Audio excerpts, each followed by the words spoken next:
How's it going on? Welcome back to the channel. So on today's video, we're just going to be going over some must-have Honda tools. These are all tools that I use pretty frequent or pretty often. Some of them are actually brand new, but I do use alternatives pretty often. And I found this awesome dude on Etsy that makes custom Honda tools. So we're going to make sure we do spotlight that a little bit. But with that being said, let's go ahead and get started with some basic stuff here. Now, Honda uses two different types of oil filters. This is not a Honda oil filter cup. I thought I had a cup here at home and I didn't, so I left my current cup at work, although they do look similar to this. Now, Honda does have two different size oil filters.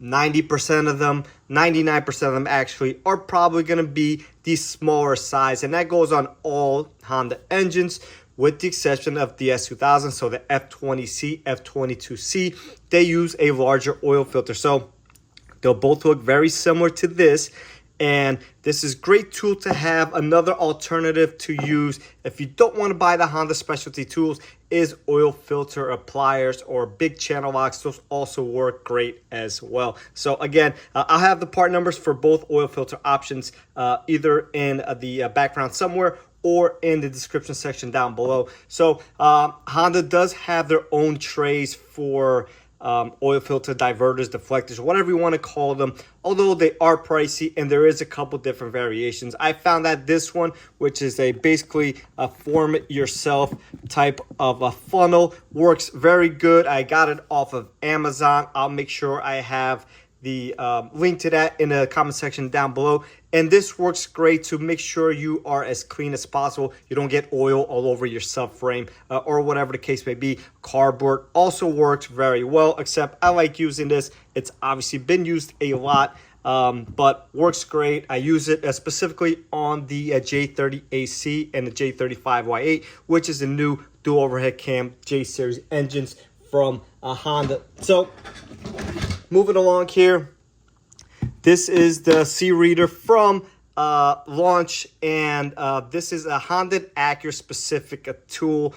For the price, this is a phenomenal scan tool to have if you have a Honda or Acura. They do have other brands and stuff like that. They also have a lot more complete units, although for the average DIYer, this is more than enough. This could do keys. It could put brake pads into a maintenance mode if you're doing electronic rear calipers. So it does a ton of stuff, probably more than the average DIYer will need. I use this basically almost every day at work. If I'm doing rear brakes, if I'm doing a throttle body relearn, if I'm doing a key, anything like that, I'm busting this thing out. I'm not taking out the HDS. It's just way too slow, takes way too much time. Then you have connectivity issues. You can't find it. It's not charged. Whatever the case may be, this is phenomenal. And once again, I'll have the link in the comment section down below. So moving along here. Now, if you're working on Hondas and you are planning on doing any sort of work where you need to take out the crank pulley, you need one of these, absolutely,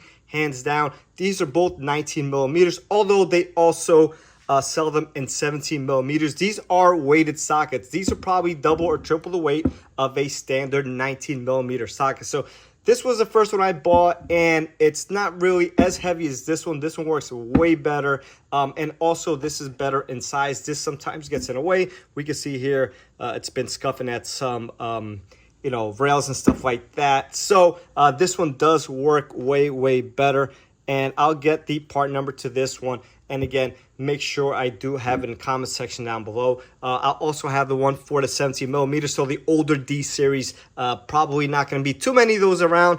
Although, if you do have an older D series, older Civic, or anything like that with the D series, probably something you want to have. Those crank pulley bolts don't give us a hard time taking out as much as these.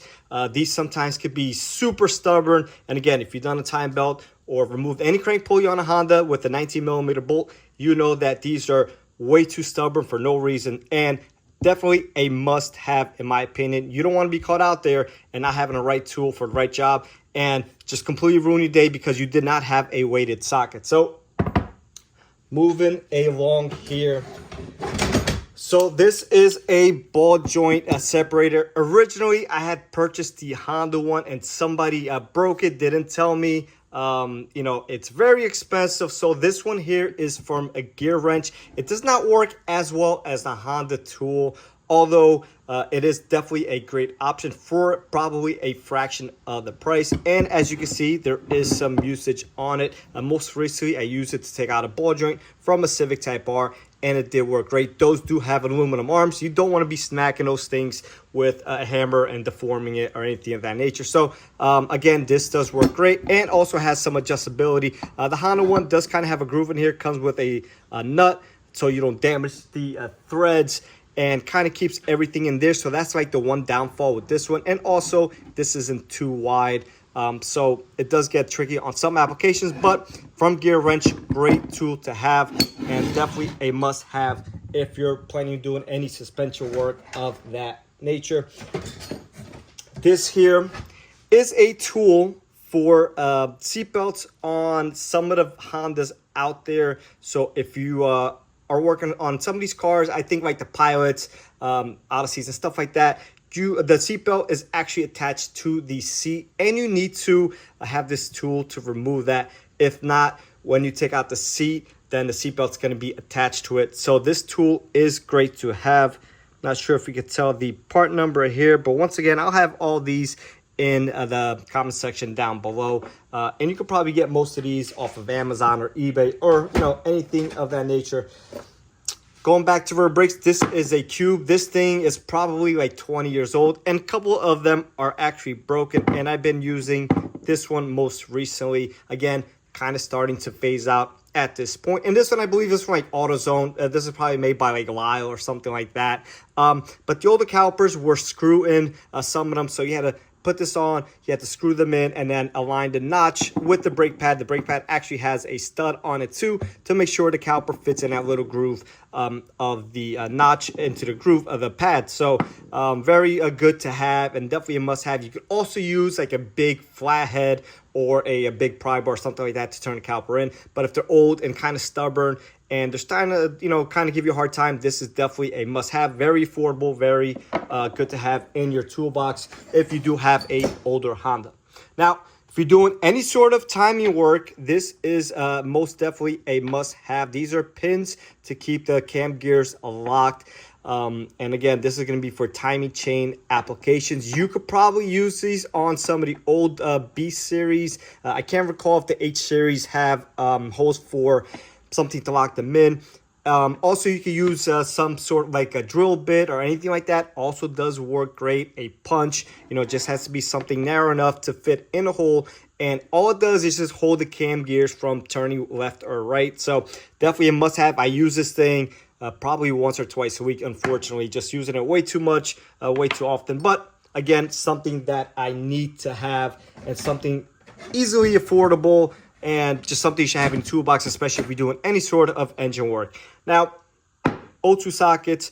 An O2 socket is just basically a socket with an opening here. They sell all sorts of types of sockets. This one actually is no good. And the reason I say that, the opening here is just way too big. They sell ones that are thin wall. So Honda O2 sensors, a lot of them, the primary O2 sensors, have like a shield around them, and a standard socket will not fit. So it needs to be thin wall, although this gap here needs to be thin. So if you plan on doing a downpipe or anything of that nature, then this is definitely a tool you need to have. Just keep in mind, buy something with a narrow opening here. This one actually opens and spreads up and a skip. So you don't want to strip your O2 sensor. Again, you don't want to be in the middle of the job and be tied up because you brought the wrong socket. So I made this mistake. I tried to return it and they wouldn't accept it. So I took the L on it, but learn from my mistakes. I have a whole bunch of them. I like to keep doubles of everything. I have a toolbox here at home. So this one, I'll keep it just as an emergency. You never know when I may need it for something else. Although for now, it's pretty useless at this point, but I'll probably find some sort of use for it somewhere down the line. So next, we're moving on to clip removers. So just show you here, basically everything I have to remove clips. So I bought all this stuff, and they all have their pros and cons, and I do have even more stuff. And then I'll show you at the end what I find myself using on a daily basis. So Honda does have two styles. Well, they have many clips, but some of them have a cavity like you see over here where you could fit these pliers into. So for example, like this, you know, it would close it, you come in here and you pop it open. Problem is when they get old and crusty, and especially here where we have a salting process going, salt gets built up in here, and these clips 9 out of 10 times they break, even on a brand new car. So those were like the earlier designs. Honda recently has moved on to these sorts of clips, and as you can see here, it's very hard to get my tool in there. So these are from VIM, part number V230, and then they have like a 90-degree here, or 45, excuse me, also VIM tools, V231. As you can see, these are fairly new, and these have a lot more use. So I used to use these a lot, and then Honda did come out with this design clip, and that's where these bad boys came into. These are a Honda tool. Part number is right over here, and these fit very nicely into here. Problem is, once again, these get crusty and stuff, and they never come out this easily, ever. Even the first oil change, these will never come out this easily like this. So as you can see, maybe you or maybe not, you can't tell, but these bend super easy. So I'm tired of bending them back into place, and eventually they'll probably break apart. And again, these never come out easily, so they kind of become useless. So I also tried these. These are from a JTC, but as you can see, there's really no getting a good angle in here for them. So again, you can buy them if you want to. Maybe you have a different application for them, but there should be the part number. So this is what I find myself using from Snap-on. And I come in here and I grab it on a little corner right over here, and it pops them up. Sometimes it'll break them, sometimes it won't, but I get them out. This is very durable. You're not going to damage this tool. So I love using this thing. Part number is right over here. I believe that's an 86. So yes, my tools are used. They're not pristine. They're not mint. I buy these to use them. I don't really care about keeping them as long as they work, and I try to take care of them, but they get used. So they will have scuff marks, damage, whatever the case may be. I like using this personally. This works really well if you work in a place where or you live in a place where there isn't external influences keeping you from using the tool properly. So that is that. This probably most people will not have a use for it. Although if you have a K-series with you're suspecting a stretch timing chain, this is the tool you need to use, and part number is right over here. I've used this a ton of times.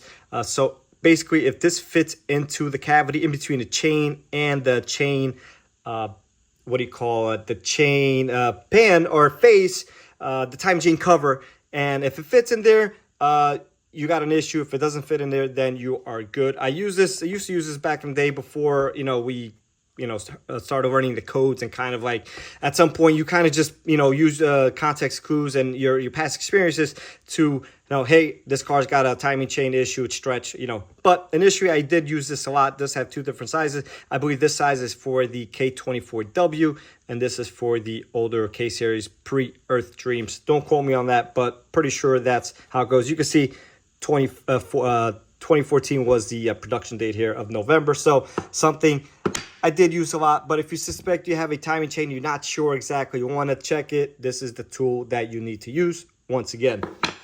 So moving on to Ultra Flange and Honda Bond. So there's always tons of controversy. What should you use? What shouldn't you use? And a lot of times when you're doing these repair procedures, the manual actually say you could use either or. Personally speaking, I like to use Ultra Flange where it's metal on metal. So an oil pan, anything of that nature. Most times it's going to be oil pans, unless if you're assembling an engine together. I'm going to use Ultra Flange. Now, if I'm doing rubber to metal, so a valve cover gasket, for instance, I like to use Honda Bond. I also like to use Honda Bond sometimes to hold O-rings and seals in place, just a dab, enough to keep the O-ring or seal in there without falling. So again, I also use this for oil pumps, rear main seal, housings and stuff like that. I use this, again, you could use either or, and just really depends on what you like. I know there's a lot of people that like to pick one or the other, and whatever works for you, I'm okay with it. There's a bulletin that asked for this specifically for oil pans, so we had to use this. It worked great, no problems. So it is what it is. Everything did work great. So a couple more things here. We do have this pry tool. I find myself using this pry tool all the time for bumpers, for plastic trims, stuff like that. I have a cleaner one for plastic trims. I try to keep one for just the interior, especially on like the lighter colors. If it's black, you're not going to notice it as much. But, you know, it gets worn out. And I do have 2 of these. I'll try to get a part number for this. Works great. Any sort of interior clip tool you definitely must have if you're working on the interior or removing a bumper. Doesn't have to be that one specific, could be any one, really. So spark plug sockets, you need a 5/8 and then you need a 13 for the newer vehicles. So the very thin spark plugs. When installing these new style spark plugs, remove them and put them in by hand. We're finding tons of techs are cracking spark plugs and then the portion falls inside the chamber, and that's not a good day for anyone. So please do yourself a favor. If you're doing anything with the very thin spark plugs that requires this this size socket, do yourself a favor and use hand tools only. This one, I found that using impact driver just to drive them down, take them out, works okay. Then torque them by hand is fine. This one, only by hand. We've come across a couple of hairy situations that we've gotten ourselves out of it, but could have turned ugly real quick. So, high temp urea grease. So this I like to use sometimes on slide pins, sometimes on input shaft, stuff like that. Not really too many uses for it. If you guys want me to do a whole video on applications of, you know, greases, liquid flanges, stuff like that, Honda Bond, Ultra Flange, specific greases from Honda and stuff, then let me know in the comment section down below and I'll be happy to do that. We also have dielectric grease here, which is pretty self-explanatory. This is from Honda. Any connectors that may be susceptible to some water damage or water intrusion, I like to use this.